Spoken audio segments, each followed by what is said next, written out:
Wahlul 'uqdatam min lisani yafqahu qawli. Segala puji dan syukur atas limpahan Allah, nikmat karunia-Nya yang Allah berikan kepada kita dengan yaitu cuma-cuma tanpa Allah Ta'ala meminta ganti, melainkan Allah Ta'ala mengharapkan kita menjadi hamba yang bersyukur dengan yaitu mengamalkan semua nikmat yang Allah karuniakan kepada kita dari ujung rambut hingga sampai ujung kaki untuk semata taat kepada Allah Subhanahu wa Ta'ala. Salawat berkat salam semoga Allah curahkan juga ke penghulu alam dari kita tercinta Sayyidul Anbiya, Sayyidul Mursalin, ialah penghulu semua nabi dan rasul, Nabi kita Muhammad sallallahu alaihi wasallam, serta keluarga dan para sahabatnya yang telah yaitu nyatalah hasil perjuangannya kita nikmati hingga sampai detik ini. Kaum muslimin yang dimuliakan Allah Subhanahu wa Ta'ala, kita masih yaitu mengkaji tentang ilmu tauhid. Kita sudah selesai sampai pada kajian yaitu kemarin kita sudah mengkaji tentang af'al, perbuatannya Allah Ta'ala dan perbuatan makhluk, yaitu makhluk manusia tidaklah menciptakan perbuatannya itu dengan sendirinya. Manusia bisa melakukan perbuatan, tetapi yang menciptakan perbuatan manusia itu adalah Allah Subhanahu wa Ta'ala. Jadi ini i'tikad yang wajib diyakini, wajib diimani oleh setiap orang yang beriman kepada Allah Ta'ala. Jadi kita kembali lagi kepada kajian. Di antara akidah yang fasid, akidah yang salah, yaitu perkataan sebagian kalangan yang mengatakan bahwa hamba menciptakan perbuatannya itu dengan sendirinya. Dan kalau ada yang mengatakan bahwa hamba manusia menciptakan perbuatan itu dengan sendirinya, maka ini termasuk di dalam kelompok yang dinamakan dengan Qadariyah, yaitu kelompok yang menganggap dia punya kemampuan untuk menciptakan perbuatannya sendiri. Dan kaum Qadariyah ini adalah kaum yang fasid, adalah kaum yang melenceng akidahnya. Kenapa demikian? Li'annahum yaquluna li'anna af'alal 'abdi bi qudratihi. Karena mereka mengatakan bahwa semua perbuatan hamba itu berdasarkan kekuatan daripada hamba tersebut. Jadi perbuatan hamba, perbuatan manusia itu semata karena kekuatan manusia itulah sehingga manusia bisa melakukan perbuatan. Dan kama sumiyatil qaifatul qailun bi anna al-'abda majburun 'ala al-af'ali allati yaf'aluha bil jabariyah. Sebagaimana bahwa juga ada sekelompok yang berpendapat dengan bahwa hamba itu dipaksa untuk melakukan semua perbuatan yang dia lakukan. Hamba itu dipaksa untuk melakukan semua perbuatan yang dia lakukan. Disebutlah kelompok ini dengan nama kelompok Jabariyah. Jabar artinya paksa.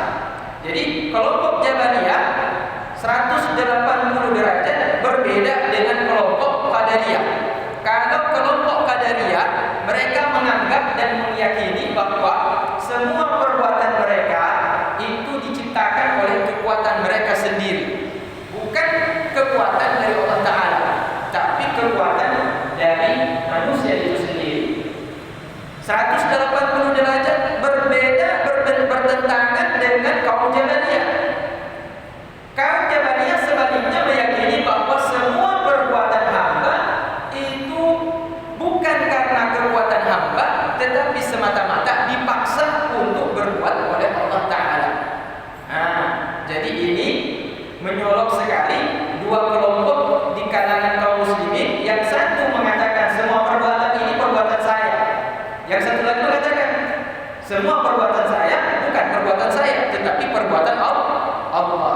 Jadi kelompok yang mengatakan semua perbuatan saya ini perbuatan Allah, itu namanya kelompok Jabariyah.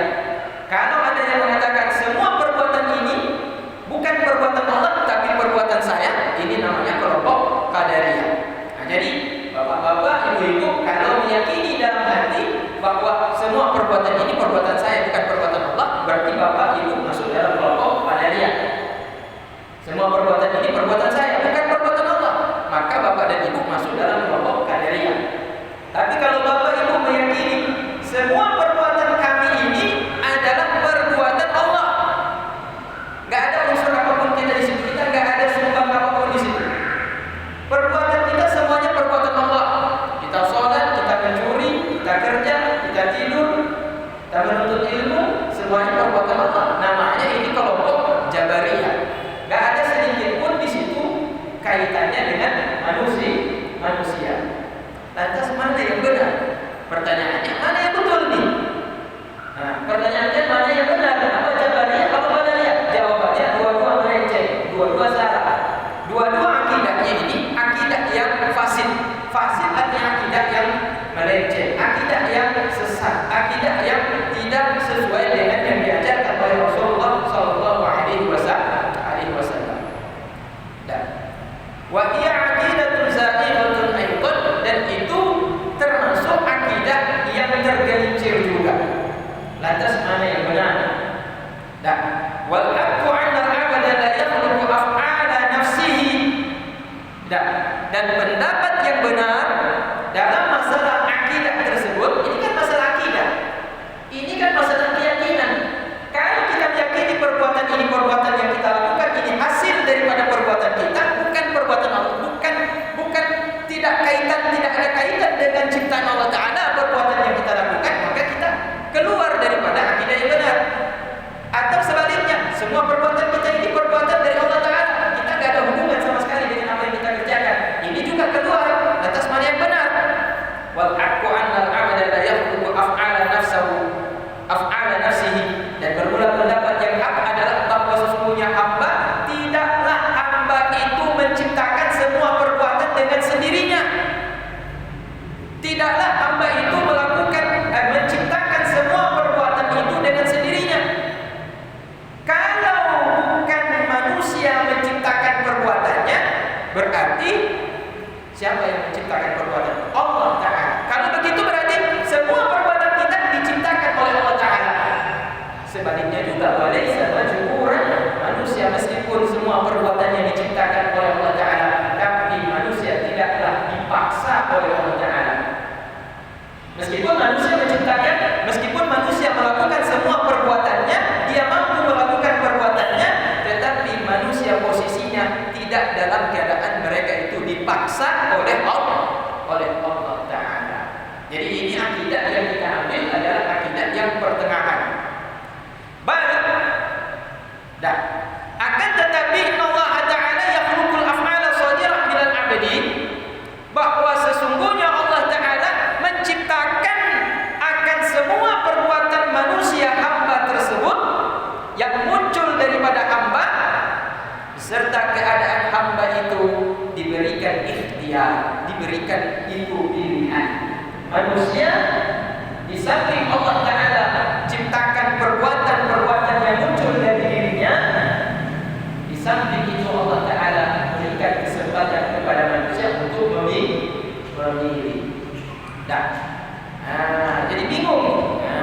Jadi bingung. Jadi perbuatan kami ini kami lakukan, terus jadi perbuatan tersebut yang ciptakan Allah Ta'ala, kan sama aja berarti Allah Ta'ala juga yang menciptakan. Kalau tidak diciptakan tidak mungkin terjadi perbuatan tersebut. Iya, tetapi perbuatan itu meskipun berhasil engkau lakukan karena Allah yang ciptakan, engkau diberikan kesempatan memilih oleh Allah Ta'ala. Jadi bagaimana ya? Diberikan kesempatan memilih oleh Allah Ta'ala. Misalkan saya duduk sekarang. Saya duduk ini perbuatan saya lakukan dengan kekuatan saya. Misalkan saya tadi tidur, sekarang saya duduk. Dari tidur saya duduk berarti saya menggerakkan tubuh saya dari berbaring tidur untuk duduk. Ketika saya duduk berarti saya ada mengerahkan kekuatan untuk bangkit dari tidur tadi, untuk melakukan perbuatan dalam posisi duduk. Perbuatan saya itu untuk bangkit dari tidur untuk sampai kepada duduk, ini perbuatan saya tidak akan hasil kecuali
Kita ingin misalkan tahun 2021 tahun depan kita ingin memiliki rumah. Udah kerja banting pulang siang malam, gak tahu lagi waktu tidur, makan kadang-kadang gak pernah makan, jarang sekali makan sampai asam lambung naik. Tapi begitu masuk tahun 2021 belum berdiri lagi rumah. Berarti keinginan kita dengan kekuatan kita upayakan untuk bekerja siang dan malam banting pulang hingga sampai naik asam lambung karena lupa saking giatnya bekerja sampai lupa makan. Ternyata keinginan kita itu tidaklah diciptakan oleh Allah Subhanahu wa taala untuk wujudnya rumah pada tahun 2021. Berarti keinginan kalian silahkan kalian berkeinginan, tetapi nanti hakikatnya yang wujud pada masa yang akan datang adalah kehendak dan keinginan Allah Subhanahu wa taala. Itulah letaknya ridho dengan keputusan Allah. Jadi manusia ketika menginginkan sesuatu maka dia wajib berusaha, wajib dia ikhtiar dan wajib dia berusaha. Masalah kemudian dapat apa yang dia inginkan sesuai dengan yang dia inginkan atau tidak, itu urusannya kita kembalikan kepada Allah Taala.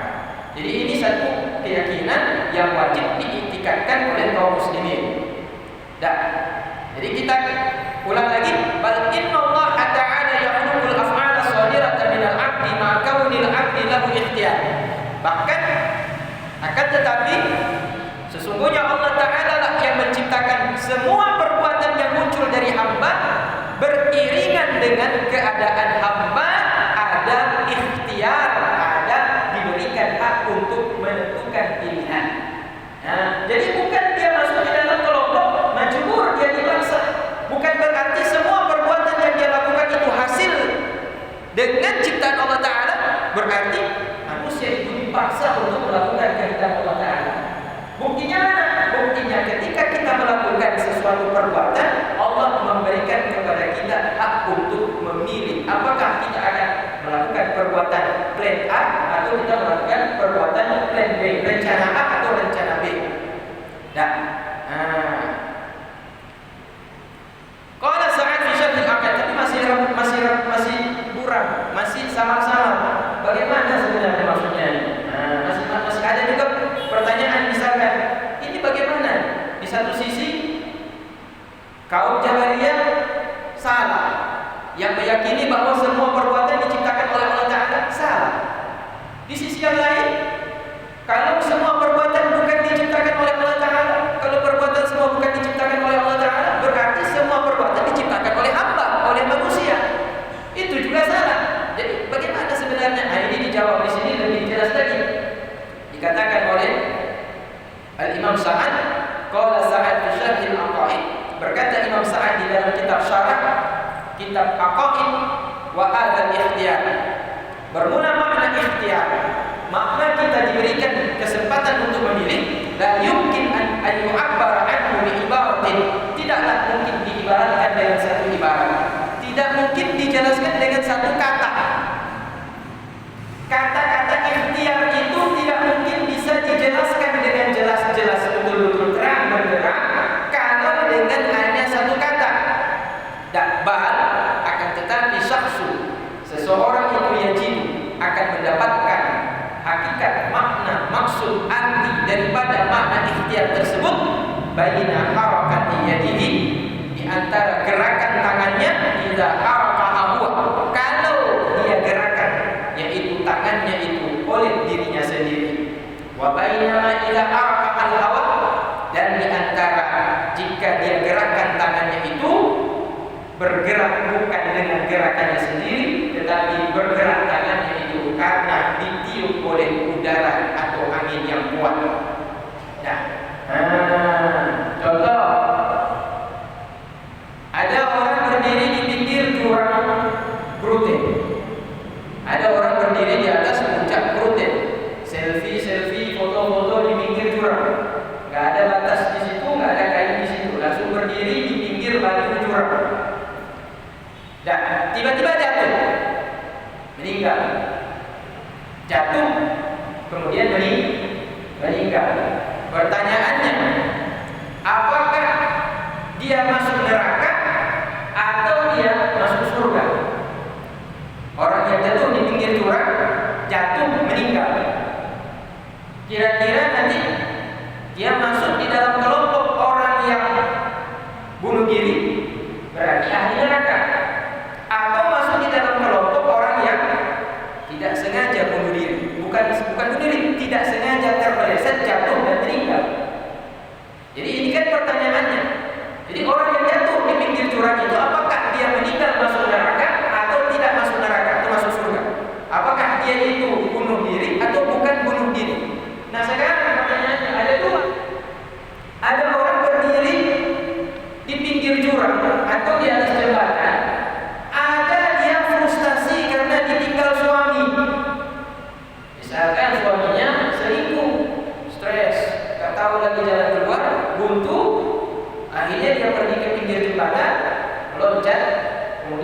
tidak sengaja jatuh. Nah, itu bunuh diri. Dan ada orang yang sekedar dia berdiri di pinggir jembatan, kemudian salah pegangan, kemudian jatuh dan kena batu yang ada di bawah, meninggal dunia. Itu masuk dalam kelompok bunuh diri atau tidak? Jadi disinilah makna ikhtiar itu bisa kita pahami. Makna ikhtiar kita memilih untuk melakukan atau tidak melakukan terdapat pada contoh seperti itu. Dan ada orang cuma berdiri di pinggir jembatan, kemudian jembatan itu kebetulan tidak ada pegangan, tidak ada pengaman, sehingga terpeleset jatuh.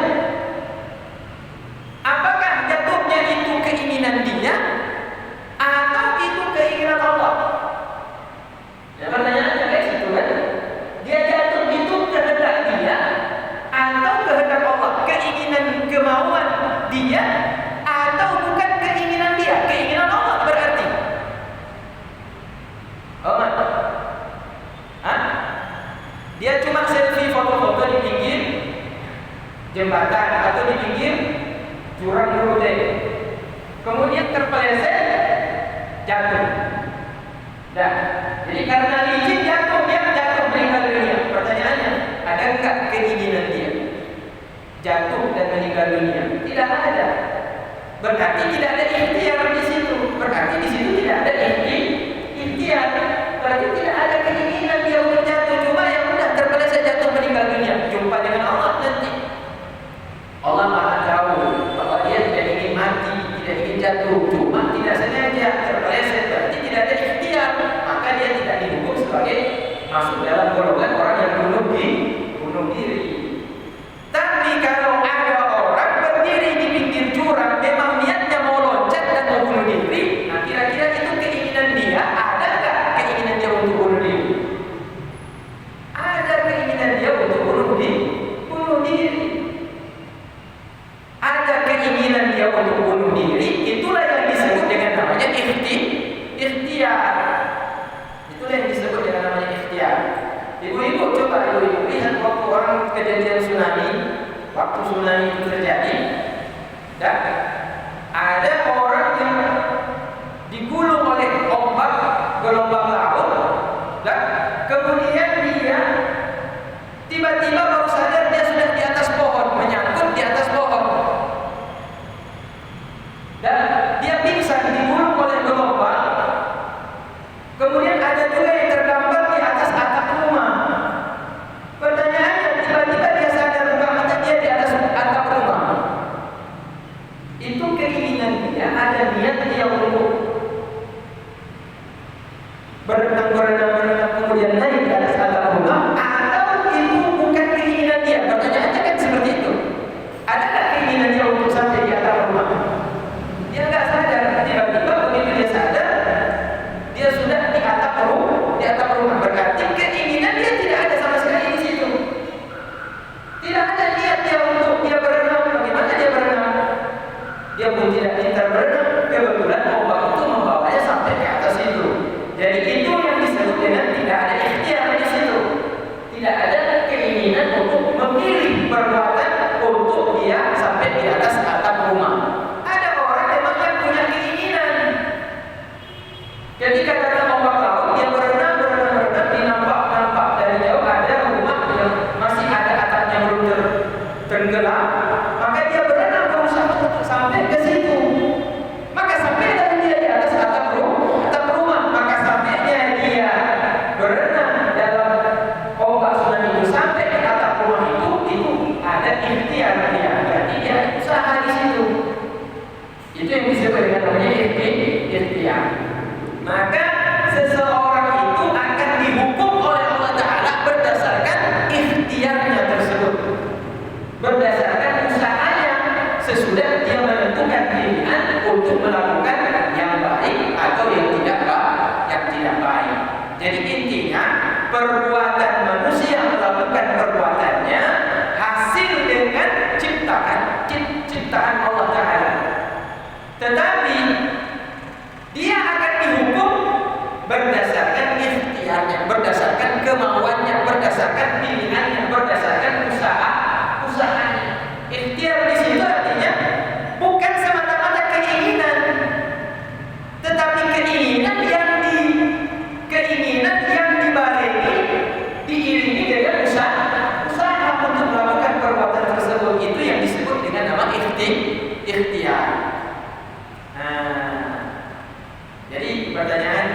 Jadi kan saya mau gerakkan jari, tetapi cincin juga ikut bergerak. Pertanyaannya, ini cincin yang saya gerakkan bukan kemauan saya, cincin yang saya gerakkan bukan kemauan saya, tetapi dia bergerak dikarenakan saya menggerakkan jari. Keinginan saya menggerakkan jari, tetapi bergeraknya cincin itu sekaligus dengan bergeraknya jari. Jadi intinya hanya pada jari, adapun pada cincin tidak ada ikhtiar manusia untuk menggerakkan jari di situ. Yaitu ikut dalam keinginan manusia tersebut. Jadi jamaah yang dimuliakan Allah Subhanahu wa taala, kita ini masuk di dalam kelompok bukan kelompok Jabariyah dan bukan kelompok Qadariyah, tetapi kelompok yang berada di antara dua pendapat tersebut. Manusia itu melakukan perbuatan seolah dipaksa, tapi juga tidak dipaksa karena dia diberikan ikhtiar, kesempatan untuk memilih untuk melakukan perbuatan yang dia pilih. Dan manusia bukanlah pencipta perbuatan, karena sehebat-hebat manusia ketika dia ingin melakukan perbuatan yang dia ingin kerjakan, tidak semuanya mampu dia kerjakan. Kadang-kadang dia ingin kerjakan, tetapi ternyata tidak bisa diwujudkan. Ini kadang-kadang disebut dengan nafsu besar, tenaga loyo. Misalkan nafsu besar, tenaga loyo, ya kan? Ingin kerja misalkan angkat semen sampai 20 sak, tapi karena tenaga dia mampu cuma sanggup angkat 5 sak.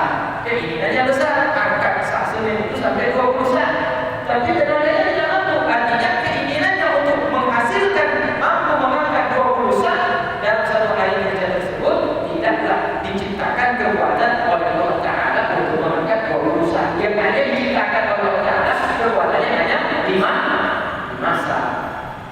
Ini jamaah yang dimuliakan Allah Subhanahu wa taala. Jadi jangan sampai nanti kemudian kita mengatakan, kan Allah Ta'ala yang menciptakan perbuatan kita. Kalau Allah Ta'ala menciptakan perbuatan kita, untuk apa kita dihukum? Semua kan ciptaan Allah. Jadi kalau saya berjudi, berarti kan Allah Ta'ala yang menciptakan perbuatan pada saya sehingga saya mampu berjudi. Kalau Allah sayang, kenapa gak dicegah saya? Pertanyaannya, Allah Ta'ala itu akan memberikan rahmatnya kalau kita sudah berusaha. Itulah di situ letak ikhtiar. Jadi iman dan ayat yang dimuliakan oleh Allah Subhanahu wa taala. Innallaha la yughayyiru ma biqaumin hatta yughayyiru bi anfusihim. Sesungguhnya Allah Ta'ala tidak akan merubah nasib daripada suatu kaum sebelum mereka mau berusaha untuk merubah nasibnya sendiri. Meskipun di ayat yang lain Allah katakan, Allah Subhanahu wa taala juga mengatakan, wallahu khalaqakum wa ma ta'malun. Allah Ta'ala yang menciptakan kalian dan semua apa yang kalian kerjakan. Tetapi meskipun semua yang kalian kerjakan itu Allah Ta'ala yang ciptakan, tetapi Allah Ta'ala juga menanti, yaitu adakah kalian itu merubah, yaitu berusaha untuk memperbaiki diri. Kalau kita ada berusaha untuk memperbaiki diri, barulah Allah ciptakan apa yang kita inginkan. Jadi ini kan berarti akidah Ahlussunnah wal Jamaah, bukan akidah Jabariyah yang mengatakan bahwa semua perbuatan hamba itu diciptakan oleh Allah. Dan bukan juga Ahlussunnah wal Jamaah masuk dalam kelompok Qadariyah bahwa semua perbuatan hamba itu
untuk melakukan perbuatan tersebut karena semuanya dipaksa oleh Allah Ta'ala.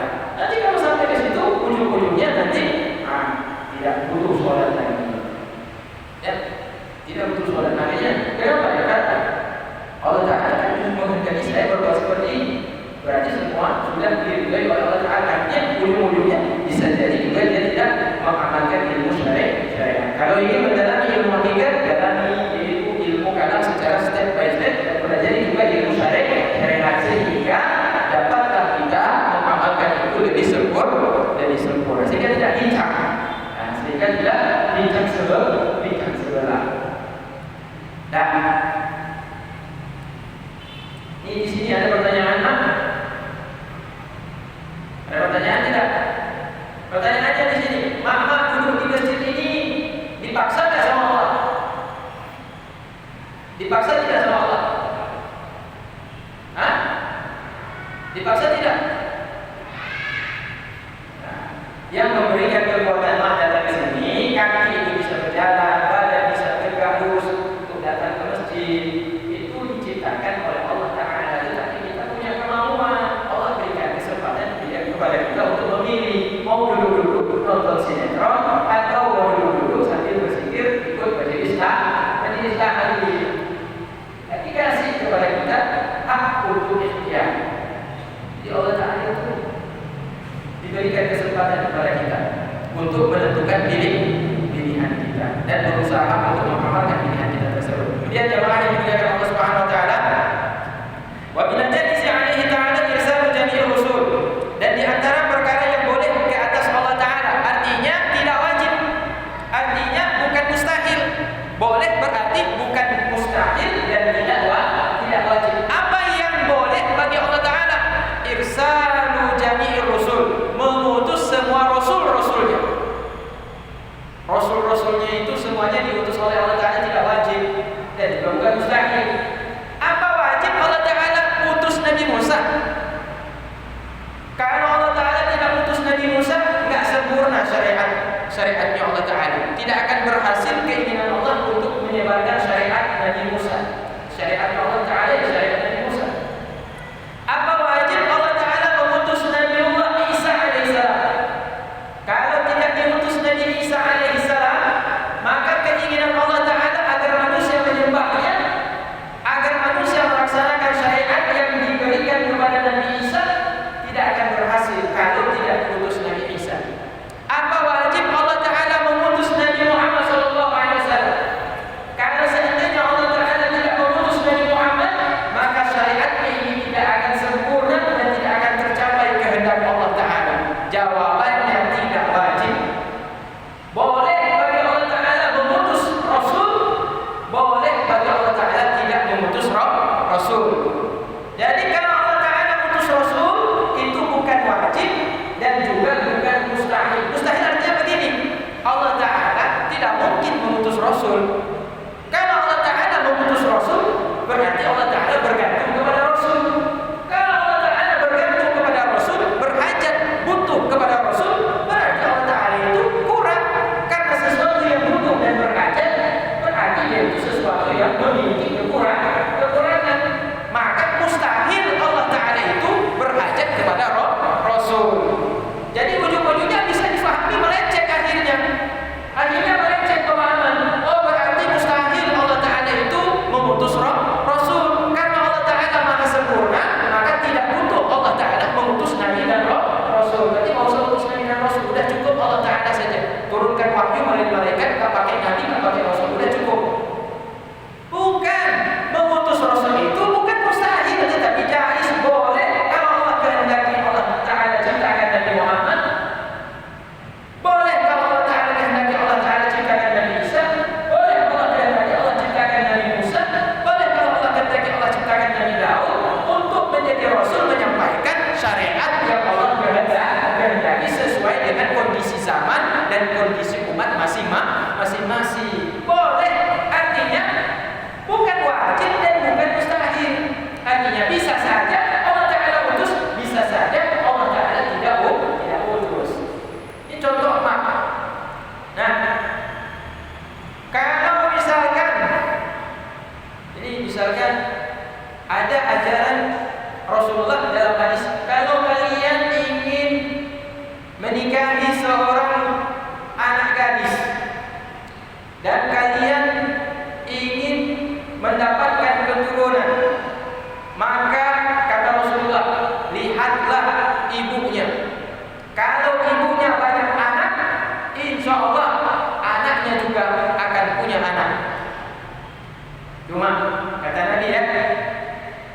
tazawwajul wadudal wadud kata Nabi. Nah, tazawwajul wadudal wadud kata Nabi.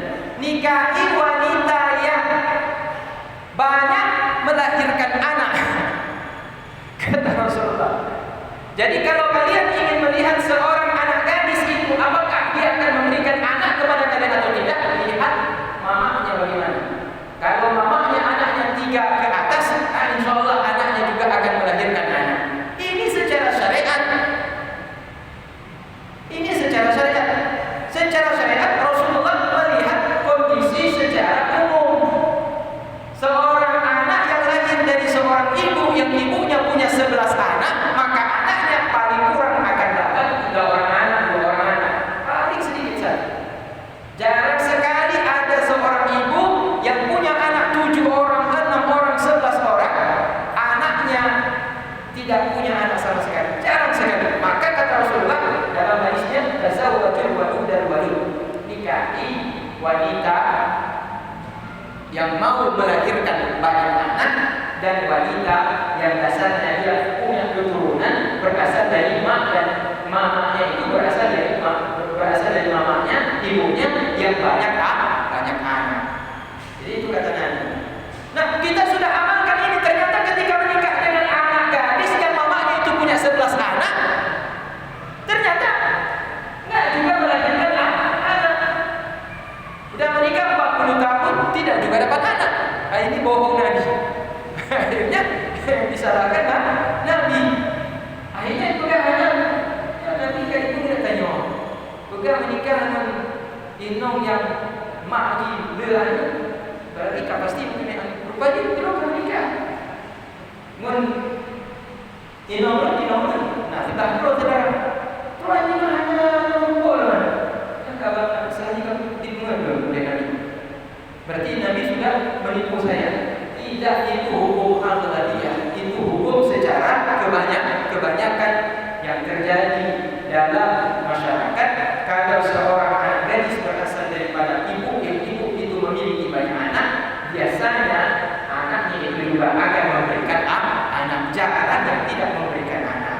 Tetapi kembali lagi pada ilmu hakikat dalam ilmu tauhid. Kalau dalam ilmu tauhid itu perkara yang jaiz, itu perkara yang boleh bagi Allah Ta'ala.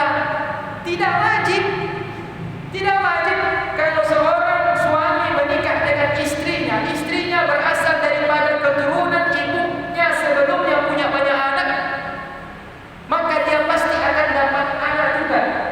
Sama seperti yang disampaikan Rasulullah. Apakah memberikan anak atau tidak memberikan anak ini perkara yang wajib bagi Allah Ta'ala? Tidak wajib. Boleh Allah Ta'ala memberikan anak, boleh juga kalau Allah berkehendak tidak diberikan anak. Maka meskipun istri kita berasal daripada ibu yang ibunya itu memiliki banyak anak, bisa jadi kalau Allah tidak kehendaki dia pun tidak akan mendapatkan anak, meskipun kebanyakan dapat anak. Jadi inilah di sini pentingnya kita mempelajari ada keseimbangan antara ilmu syariat dengan ilmu tauhid. Kalau orang mendalami ilmu syariat tidak mendalami ilmu tauhid, fasik. Kalau orang mendalami ilmu tauhid tidak mendalami ilmu syariat, zindik. Zindik artinya apa? Dia mendalami ilmu tauhid, tidak mendalami ilmu syariat. Maka dia tidak mau lagi sholat, dia tidak mau lagi zakat, dia tidak mau lagi haji. Cukup zikir saja, cukup bertakwa, berzikir, kanun, khalwat, suluk. Tapi sholat tidak ada lagi, zakat tidak ada lagi, puasa tidak ada lagi, haji tidak ada lagi. Syariat ditinggalkan, tauhid diamalkan, zikir ingat Allah, la ilaha illallah ada dalam hati, tidak ada kecuali Allah, betul-betul dalam hatinya hanya Allah Ta'ala. Tapi sholat tidak ada lagi. Nah, ini masuk dalam kelompok orang zindik. Tapi kalau ada orang yang mengamalkan ilmu syariat tanpa mendalami ilmu tauhid, maka dia bisa masuk di dalam kelompok orang yang fasik.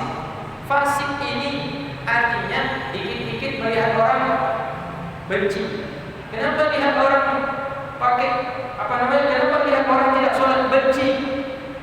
Benci ya karena saya melihat secara syariat dia menentang dengan syariat. Tapi kalau orang mendalami ilmu tauhid, akhirnya dia akan sampaikan. Berarti Allah menghendaki dia berbuat seperti itu. Berarti Allah menghendaki memang amal tersebut tidak masuk di dalam rahmat Allah Ta'ala. Berarti ketika melihat menghadapi orang yang tidak sholat, dia akan lebih tenang ketika berhadapan dengan orang yang melakukan maksiat. Sehingga menasihati orang yang mengerjakan maksiat pun tidak ada di situ galak-galak, tidak ada di situ bentak-bentak, tidak ada di situ marah-marah. Kenapa? Karena dia mampu untuk mengajak orang tersebut dengan ketenangan. Kenapa dia tenang? Karena dia yakin tidak mungkin itu kalau tidak dikehendaki oleh Allah. Jadi Allah menghendaki hamba tersebut berada di dalam perbuatan maksiat. Kenapa? Karena hamba itu sendiri sudah memilih tidak mau dekat kepada Allah. Maka dibiarkan dia dalam keadaan maksiat. Dibiarkan dia terjerumus di dalam perbuatan maksiat. Nah, untuk menghadapi orang yang seperti itu, kalau dia mendalami ilmu tauhid, maka akan dihadapi dengan ketenangan. Coba kalau ada orang mendalami ilmu syariat, tak belajar tauhid, tak belajar ilmu tasawuf, coba lihat marah-marah menjadi marah-marah kan? Nampak ada orang loncat-loncat baca sholawat, ada orang loncat-loncat baca sholat. Ada nggak lihat orang baca sholawat sambil loncat-loncat? Ya, saya terkejut di Aceh ini. Kalau di Darussalam tidak ada loncat-loncat. Ya, selama saya di Darussalam tidak ada orang baca Maulid Nabi loncat-loncat. Yang ada di akhir. Ya, dan di Aceh yang lain. Tapi kalau di kampus saya di mana nggak ada juga loncat-loncat. Ya, begitu sampai di akhir kita lihat orang baca sholawat loncat-loncat. Artinya kalau melihat hal yang seperti itu, kemudian kita tidak mendalami ilmunya, yang muncul apa? Ajaran aneh. Mana ada bersolawat sambil loncat-loncat seperti itu? Bid'ah, ujung-ujungnya bid'ah. Kullu bid'atin dhalalah, kullu dhalalatin finnar. Dan setiap yang bid'ah itu adalah sesat, dan setiap yang sesat itu kembali dalam neraka. Maka orang baca sholat sambil loncat-loncat, tidak ada ajaran dari Nabi, sahabat tidak ada contoh. Kemudian dia mengerjakan dalam masjid, maka itu adalah perkara yang sesat. Maka mereka itu yang baca sholawat dalam masjid sambil loncat-loncat dari maulid, itu ahli neraka. Ya, kenapa? Karena ya tadi dia mendalami ilmu syariat. Syariat yang dia dalami pun tidak sempurna. Padahal ada dalam ilmu syariat juga dalil dalam Al-Quran yang mengatakan kita untuk bersolawat dan tidak dibatasi. Solawatnya itu bagaimana model yang tidak disampaikan oleh Rasulullah, kecuali kita niat loncat-loncat untuk mengejek-ejek Nabi Muhammad. Nanti orang baca solawat itu seolah dia gembira dengan hari lahirnya Nabi Muhammad SAW. Jadi sesuatu yang aneh karena tidak kita jumpai di kampung kita, jangan cepat-cepat kita hubungi itu bid'ah. Ya, dan ayat yang dimuliakan oleh Allah Subhanahu wa taala. Jadi ini perlulah kita mengkaji secara berimbang antara ilmu syariat, ilmu tauhid. Demikian juga dengan ilmu tasawuf. Dan ini sudah suatu belum masih ada saya.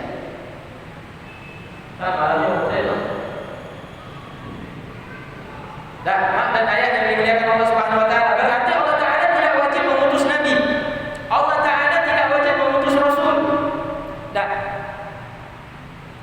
fa irsaluhu ta'ala lahum alaihim afdhalus salati wassalam bi fadlihi la bi tariqil wujud.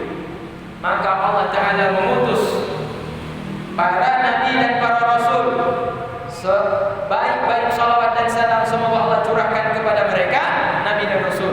Itu semata karunia-Nya Allah Ta'ala. Dan semata-mata karunia-Nya Allah Ta'ala. Allah mengutus nabi kepada kita, Allah mengutus rasul-rasulnya kepada kita, dari rasul yang dulu sampai sekarang akhir zaman Nabi Muhammad. Bukan kewajiban bagi Allah Ta'ala, tetapi itu merupakan perkara yang boleh sebagai bentuk karunia-Nya. Karunia di sini apa maknanya? Sayang Allah Ta'ala kepada kita, maka dikasihlah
bagi zatnya Allah Ta'ala.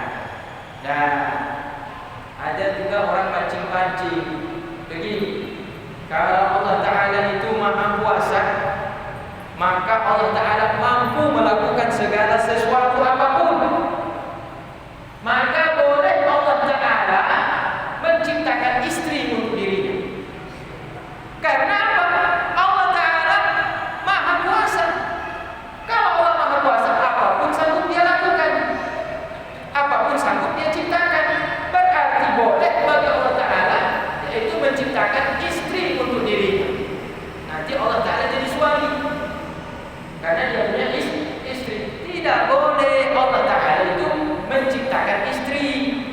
Kemudian dia jawab, kalau Allah Ta'ala tidak boleh menciptakan istri, berarti Allah Ta'ala tidak kuasa. Karena ada yang tidak mampu dia kerjakan, dia ciptakan. Jawabannya, Allah Ta'ala mampu melakukan segala sesuatu apapun selama itu bukan perkara yang mustahil pada hak zatnya yang maha sempurna. Karena kenapa? Karena Allah Ta'ala tidaklah bersifat dengan sifat seperti sifatnya makhluk. Maka Allah Ta'ala tidak berhajat kepada istri. Karena Allah Ta'ala tidaklah berhajat kepada istri, tidaklah bergantung kepada istri, tidaklah membutuhkan kepada istri, maka Allah Ta'ala bukan tidak mampu, tetapi mustahil, karena itu mengurangi kemahasempurnaan zatnya sebagai Tuhan. Ada juga yang berkata, kalau Allah Ta'ala itu maha kuasa, berarti Allah Ta'ala mampu nanti membunuh dirinya sendiri. Kira-kira ini bagaimana kita jawab? Jawabannya, Allah Ta'ala mustahil mati, karena wajib dirinya itu maha hidup. Ayyul la yamut, beliau itu Allah Ta'ala zat yang maha hidup yang tidak akan pernah mati. Jangan nanti kemudian kita katakan Allah Ta'ala itu maha berkuasa. Kalau Allah Ta'ala maha kuasa, maha mampu, maha melakukan segala apapun, tidak ada yang tidak mampu dilakukan, berarti Allah Ta'ala mampu membunuh dirinya. Hingga nanti tidak ada lagi Tuhan, tidak ada lagi makhluk, nol alam ini. Nah, jawabannya simpel saja, itu mustahil, bukan tidak mampu. Karena sesuatu yang mustahil tidak dikerjakan oleh Allah Ta'ala, karena itu akan berkurang atau tidak layak dengan zat yang maha sempurna, karena dirinya adalah Tuhan yang maha sempurna. Maka tidaklah mungkin Tuhan itu mematikan dirinya. Kalau Tuhan membunuh dirinya karena alasan dia maha kuasa, akhirnya tidak ada lagi Tuhan. Dan itulah masuk di dalam hukum akal yang disebut dengan namanya hukum akal mustahil. Apa arti hukum akal mustahil? Ma la yatasawwaru fil aqli wujuduhu. Sesuatu yang tidak terpintas, tidak terlintas di dalam pikiran manusia adanya sesuatu tersebut. Tidak ada dalam pikiran dan otak manusia yang akalnya sehat mengatakan bahwa Tuhan boleh bunuh diri. Maka memutus Nabi dan Rasul bukan perkara yang wajib, tetapi perkara yang boleh. Boleh Allah Ta'ala utus Nabi Muhammad, boleh juga tidak wajib Allah Ta'ala utus Nabi Muhammad. Cuma kenapa diutus juga? Itu bentuk fadlihi, karunia dan sayangnya Allah Ta'ala kepada kita umat akhir zaman. Nah, sampai di sini dulu kajian kita. Semoga akidah kita ini jangan lari sana lari sini, jangan belok kanan belok kiri, tetap di tengah-tengah. Ambil yaitu jalan yang hak, jalan yang mutawasit, jalan yang pertengahan. Jangan mengatakan semua perbuatan diciptakan Allah Ta'ala, berarti apapun yang saya kerjakan Allah Ta'ala ciptakan, berarti saya tidak akan dimasukkan ke dalam neraka.